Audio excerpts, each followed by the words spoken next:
The air over Dar es Salaam feels heavy. Streets filled with people, voices rising in unison. Haki yetu, meaning our right. News outlets repeat the same headline, Tanzania in crisis. But things are rarely that simple. Headlines often show the smoke but not the spark, the noise, but not the reason behind it. Today, we take a calm, closer look at what's really happening beyond the breaking news and beyond the lenses that sometimes miss the heart of the African story. Because what's unfolding in Tanzania isn't just unrest, it's reflection. It's a nation asking itself who it really is and where it's going. This is not the story of a country collapsing. It's the story of a country awakening. For years, Tanzania has been described as one of Africa's most peaceful nations. But peace is not just the absence of conflict, it's also the presence of fairness. When that balance shifts, people start to speak up. And right now, Tanzanians are speaking loudly, clearly, passionately. To many citizens, the current moment feels less like chaos and more like clarity. They're not confused. They simply want to be heard. Reports from various regions show that demonstrations began after growing concerns about fairness in recent elections and the space for open discussion. Authorities have responded with calls for calm, while community voices continue to demand dialogue. These moments reveal a truth.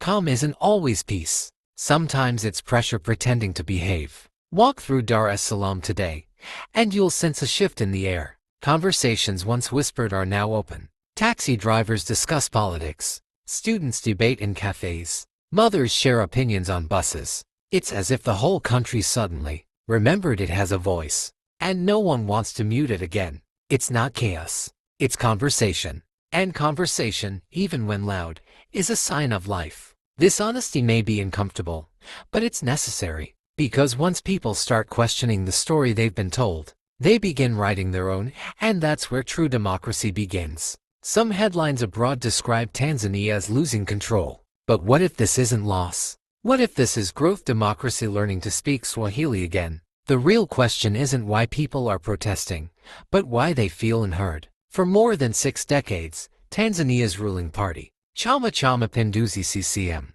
has been a constant force in national politics. That long legacy has brought both stability and questions about competition. In recent elections, opposition figures raised concerns about fairness and inclusivity. Supporters of the ruling party praised continued progress and national unity, while critics pointed to restrictions and disqualifications that, they say, limited genuine choice. It's a complex story, one of a nation balancing tradition, development, and democratic renewal. When official results showed an overwhelming majority for the incumbent, some citizens expressed doubt and frustration. But what began as political disagreement soon evolved into something deeper, an emotional response from people who want to feel ownership of their nation's path. At one point, Tanzania faced a brief digital blackout. Authorities said it was for security reasons, but the silence felt heavy. Social media slowed, conversations paused, and for a country so connected,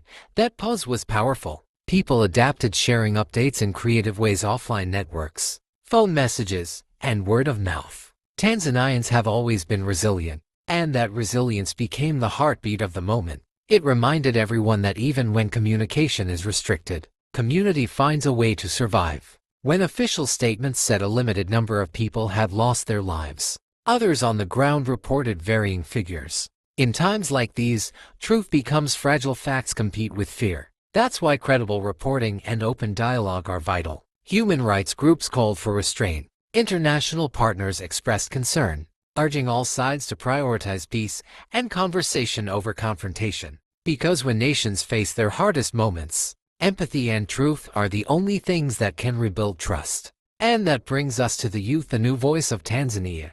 Students, farmers, workers, many of them born long after independence, are now defining what that independence should mean. They're not rejecting their country, they're reclaiming it. They speak of hope, not hate. They carry slogans like "Our voice cannot be deleted." They film, they write, they document, not to divide, but to remember. Because this generation understands that memory itself is power. Yes, some demonstrations became tense, but the larger picture is one of civic awakening, citizens asking for dignity, opportunity, and inclusion. That's not rebellion, that's responsibility. Now, it's impossible to ignore Tanzania's remarkable progress. Massive infrastructure projects like the Standard Gauge Railway, the Julius Nyerere hydropower plant, and new highways are transforming the nation.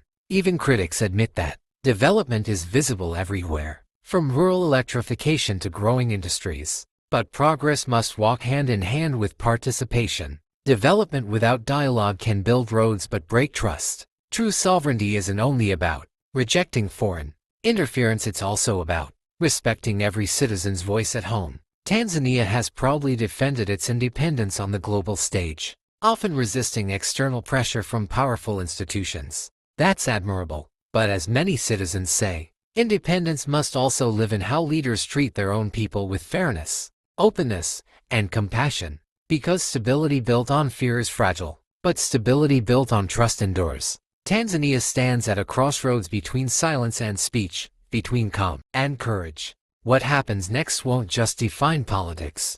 It will define identity. Can a nation grow while still listening to its people? Can progress and freedom coexist side by side? That's the story unfolding right now, not of destruction, but of discovery. Because maybe Tanzania isn't breaking down. Maybe it's breaking open.